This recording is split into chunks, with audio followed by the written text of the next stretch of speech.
All right, so in one of the previous demos where we were originally setting this document up, I told you that I was going to go ahead and do this without creating artboards first because it would follow along better with the rest of the recordings that had been previously made. The other advantage of me doing it that way is that you might even have really old Photoshop documents that were made before Photoshop allowed for artboards. So this tutorial will also show you how you can create artboards after the fact. So one of the things I want to show you really quickly is up in the top left corner is your move tool. And of course, this move tool is the newest version visually anyway of the way that the move tool looks. In some of the previous videos, my move tool looked a little bit different, but rest assured it's the same move tool. But now if you click and hold it, you'll see that there is an artboard tool underneath it. Okay, so if you click that artboard tool, we can go ahead and just draw an artboard that is adjacent to all of this stuff. And you can see here that it tells me how big it's going to be as it's being drawn. And so I can get it exact like that. And if not, then you can always go up here and fine tune, adjust it by typing in the actual values. Okay, but it made it the correct height, and I targeted the correct width as well. And you'll notice that what it did when I created that artboard is that it put it over here where it says Artboard 1. So I'm going to double click that, and I'm going to create, or I'm going to give it a new title. It says 1280 view, like that. And right now nothing is in the artboard. You see if I toggle it, nothing's inside of it. So what I'm going to do is I'm going to drag the layers inside the artboard. I'm going to shift click all of them, and I am going to drag them and drop them in the artboard. And you see what it did is it just moved them directly into that artboard for me. Okay, and it kept, as long as you click shift all of them at the same time and put them in the artboard, then they will maintain their same exact order. If you start dragging the folders and layers in separately, then they might get out of order and you might have to go back and fix that. Okay, so now I've got this 1280 view. Pretty cool, right? Well, the other thing too that's really handy to know is that if we wanted to have another view that was, say, for a different size device, the thing that's nice is that we could actually just duplicate this artboard, and then we'd still have all of our smart objects, right? And then we could just start resizing, reordering them. There's some different ways that you can create new artboards. While you have the artboard tool selected, you can just draw a new artboard. That's one way. Another way is if you were to go over here and you click this plus symbol, all right, and you can choose from a different set of options. You could choose specific phones if you wanted to, however you want to do it. You can also type in a custom option. So let's just say that we want to do like 600 wide by maybe, I don't know, like 4,300 pixels or something tall. And then we can draw that.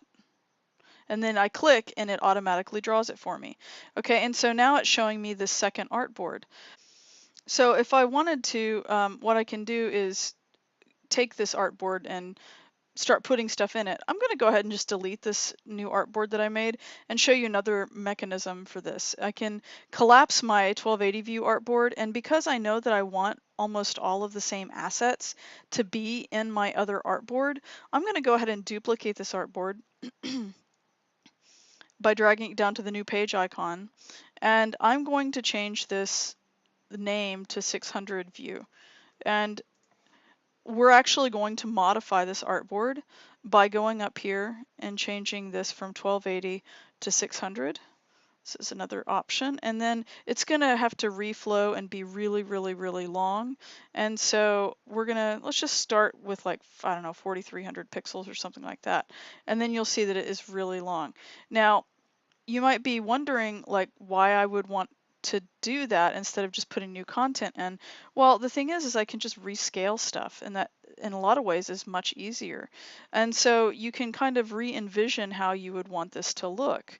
And one of the easiest ways you might consider getting started is like maybe looking inside of that footer, and you can go ahead and move the footer objects around so that you can move them down. For instance, let's just take all of these components, and we can move all of that stuff down so that it is at the bottom. We can have it snap down there. Whoops, somewhere in there. And I think I don't have snap turned on. So let's blow this up a little bit. And you can see that it's way over here. And so we would want to start like moving some of this stuff around.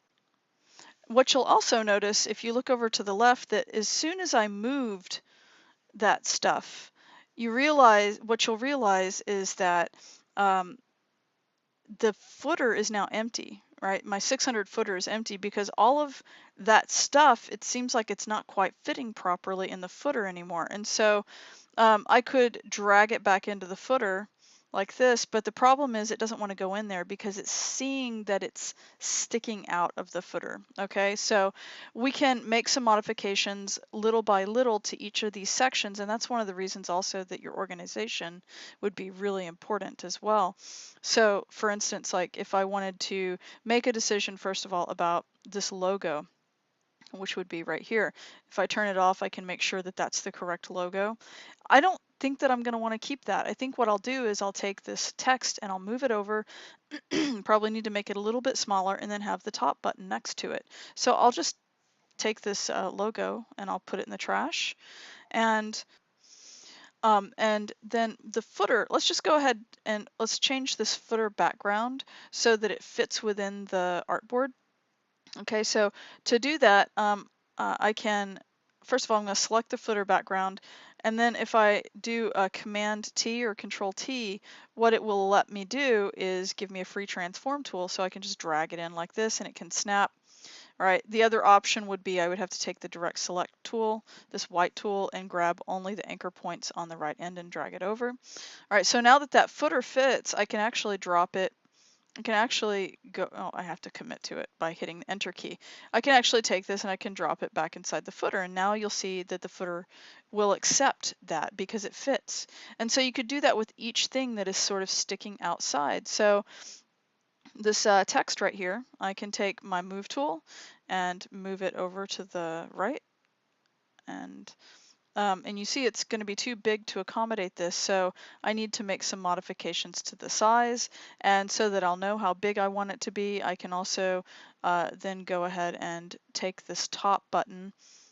All right, and the whole top button itself is, remember, in a folder, so I can just take that whole top button and I can move it over and align it. Okay, and then now I can drop that inside the footer and feel confident that it's in a good spot. Okay, and there's that Warner Mitchell design. Again, that should also go inside the footer. I'll put it there. Okay, and I need to, again, I need to change that. And so the other thing too is I don't need this word top anymore because I'm on such a small screen. So I think that is something that could be a sacrifice. All right, and so now I've got this footer that's nice and compact. I just need to go here and I need to modify the size of the type.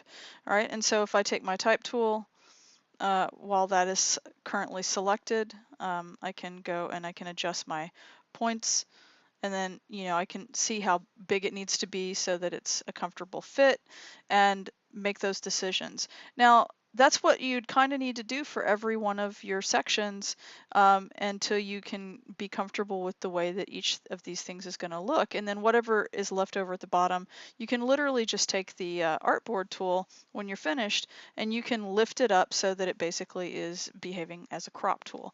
So that you don't have to watch me do everything. I'm going to do it and I'll show you the solution at which I arrived, and I'll explain the sacrifices that I made for my designs decisions for a smaller screen.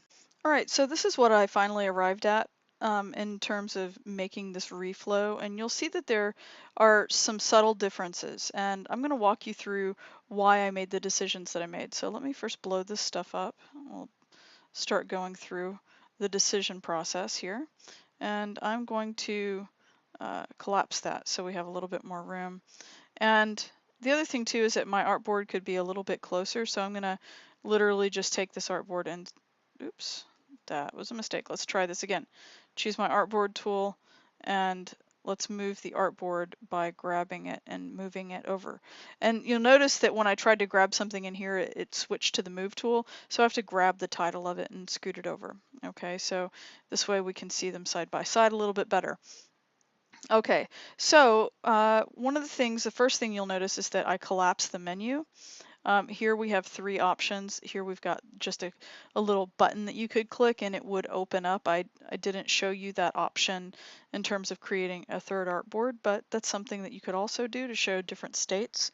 And then also you'll notice I took this big long badge out because I wanted to collapse it for real estate efficiency and economy. So we just took the logo out and we placed the logo here. And also so that we could put the title of the company, these bright letters, on top of this busy background. We also, I also chose to make the mask, the sort of the image much darker. So it wasn't actually the image, it was a vector shape. If you were to go and we looked at the layers, you would see that I placed another vector shape on top that has a slightly different colored opacity of dark gray. It's like a gray blue, okay?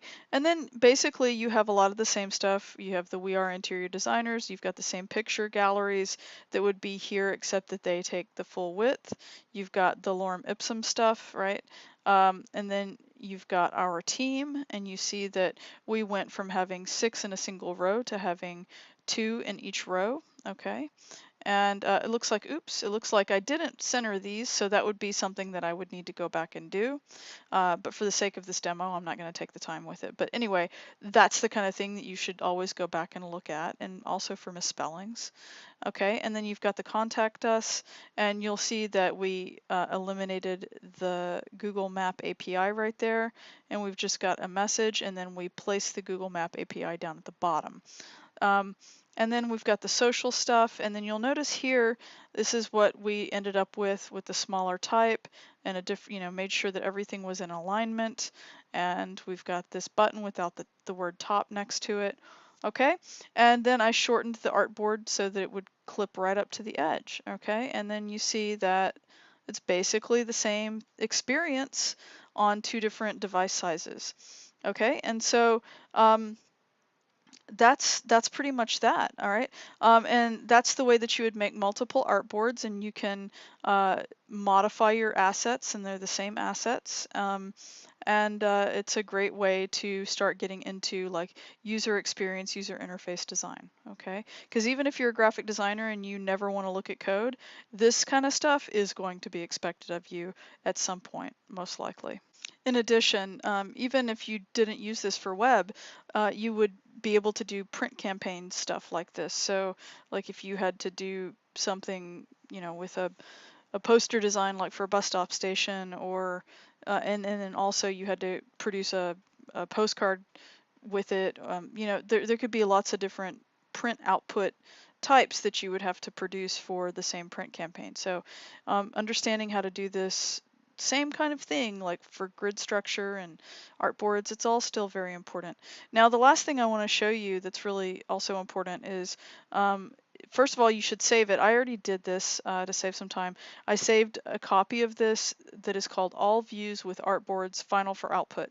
So this means that I have all of my views, and ideally I might have more than this, but I have all of my views in here that are ready for output, and now I want to package it. And the reason that you need to package this is because a lot of times when students will try to give me their files, their original files, if your links and stuff are broken, then you're going to lose points because I need to see the original stuff that is linked up in here. And the best way to ensure that is to go up here and say File, and then go to Package, and no, it says that something is missing. So let's figure out what's missing. And I'm actually kind of glad that that happened, because it's probably going to happen to somebody in the class. And now the way to figure out what's missing is if you open up all of your folders and you kind of go and you look at all the linked, anything that's got like a link symbol, and you click it, it'll tell you if in fact it is missing. And you see I double clicked it, and you see it's got a little red question mark there. And so if I double click it, it'll let me go find it. So it's a picture of the cafe for the commercial gallery, and it'll let you go, and mine's in the high res picture, so it's probably this one. Yeah, so I'll double click it and it'll fix the link, and because this was a camera raw file, it's going to ask me to verify it. It might ask me to verify it one more time. Yeah, and so there we go, and it's going to be that now that is a fixed link. So that's how you're going to update your smart objects. And now the problem is going to be, I just want to make sure that you understand this. If you're working on a school computer and you're linking your assets, if you don't do a really good job of keeping everything in one project folder, like let's say you download some pictures from the web and it's in that computer's downloads folder, and let's say you're at the library or you're in one of the lab computers, the problem is going to be that if you link a file and you don't put the file first inside of your project folder that is maybe on your thumb drive, then it's going to be linked to something on a computer that you're not going to have access to anymore. And once you log out or walk away from that computer and the computer logs out or restarts, that file is going to be gone. And so you're going to have to recreate the file. So just be aware of that. If you're working on your own computer, it's not quite as big of a deal.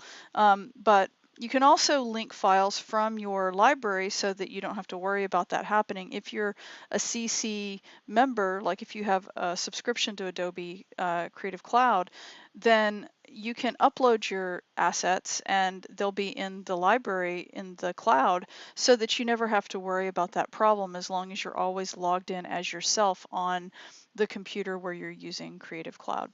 So anyway, what you're going to want to do is go through and make sure that you find all instances of that. Now, since I copied this over from my previous artboard, then I might have the same issue. So if I go and I look inside of who we are in this 1280 artboard, let's take a look there real quick. And let's look inside of who we are and see if we have that same problem. So if I go inside of the residential folder and I click on that, it looks like that might be okay. And then if I click on this one in the commercial, it looks like that might be okay as well. So you might want to take a precursory look through all of your linked files and make sure that you don't get that little red question mark. Okay, and so now that you've fixed everything, I've gone back and made sure that all of my assets were linked properly. You want to make sure to save your current file. And so I've already saved it. And like I said before, I have all views with Artboards final, right? I saved a copy of this with all of the Artboards present. And so if you save anything in different places, this is actually a really good example of how things can go slightly wrong. It's really, really important that you package your stuff up maybe even ahead of time before you walk away from anybody's computer, like in the library or in the classroom. Because if you package, you know that you're going to have this problem ahead of time. Now, because you don't want to go, to another computer 3 days later to go work, and then you've lost a whole bunch of stuff because you can't find the asset. What you'll have to do is you'll have to go find the asset on the web again, download it, put it in your project folder, and then relink it, just like I showed you. Okay, now we want to go up to File, and we want to say Package. And what this is going to do is it's going to package every asset, everything that we're using, and it's going to put it in one place. And just to prove to you how this works, I'm going to go to the desktop and we'll make a new folder and we'll call it, let's just call it web package, or let's call it website package or something like that.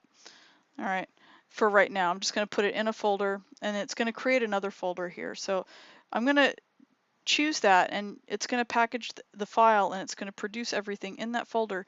And the reason I'm doing it this way, all right, is because then that way I know for sure that all my links are good. And what you're actually going to end up turning into me is going to be that packaged folder. Okay, that's one, well, that is one of the things that you're going to turn into me, okay? So lastly, what we're going to do is we're going to go and open that file that we just packaged, that complete piece. So we'll go open, and we're going to navigate to where we saved the package, which was on the desktop inside of website package. This is the folder that Photoshop created for us, and I want to show you what's inside of it. And it creates the folder with the name of the file, so all views with Artboards Final 4 output folder, okay? And then it has the output folder, or excuse me, it has that output PSD that I just made, all right? And then inside of it are all of the links, and it recreates the links so that it knows exactly what it's linking to, all right? That's really important for you to understand. So if I go and I open this file, everything should work. All right, I'm just going to cancel that part. And this is my old file, okay, that I was just working with, so I'm going to close it. It's already saved. This is the new file that's packaged that it just created. And if you weren't sure, you know, you could always close it and reopen it again. Like, so if you wanted to go to the desktop, we can find the website package here, okay? And then instead of going through Photoshop, right, we can look at it through the Finder or through your Explorer if you're on Windows, and we'll just open it straight from here so that you can really and truly believe me when I say that it is the real deal, okay? So you see here that all the links are there, and then if I wanted to go and you know, re-export something out so that everything is in the same folder for you to upload, then what you could do, let me show you how you can export something straight out of the layer view. If I want to export the 600 view artboard, I can right click and then I can go to export as. That's a shortcut from the thing I showed you before. And I can say, let's do 80% instead of 70%. So we'll do 80% as a JPEG at the actual size of 600 by like 4200. I'll say export all, and then we're going to just save it in here, and we'll create that new folder again. We'll call it Mockups. All right, and then 600 view. All right, and then you can go to the 1280 view, right click it, and then export as. All right. And then we'll keep it at 80% again, unless you want to do it at a higher percentage, that's fine. If you feel like it's not looking very good for you. All right, then you can do your export, and it'll export it as the name of that artboard. Okay, and so now if you go back to the Finder or your Explorer, what you're going to see now is inside of that packaged folder, you're also going to have your exported mockups, and you could call it mockup JPEGs, for instance, if you wanted. And if you wanted to call it even flattened mockup JPEGs or something like that, that's fine. I just want to make sure that you understand that these are things that I want you to also export, okay? And finally, before you upload this through SFTP to the server, what you'll do is you'll come here and rename this package so that it has your name. So it'll be your last name. So and it'd be my last name or your last name underscore P1, okay? And then that way I know that it is your folder, okay? And yeah, and that's it. And then actually, according to the instructions, I actually tell you to also do the same thing by naming this file with your last name underscore P1 as well. All right. And then you could also do the same thing here. Even though it's got 600 view and 1280 view, you just put your last name. I'll know what it is. But as long as the folder that has everything in it, your package folder, and then, you know, if you add the flattened mockups inside of that package, this is what you can upload. And if you want to make it easy to upload, you can actually, it's easy to upload through like CyberDuck or something like that, no problem. Just like grab this folder and put it in your directory, and you're all good to go for turning this assignment in.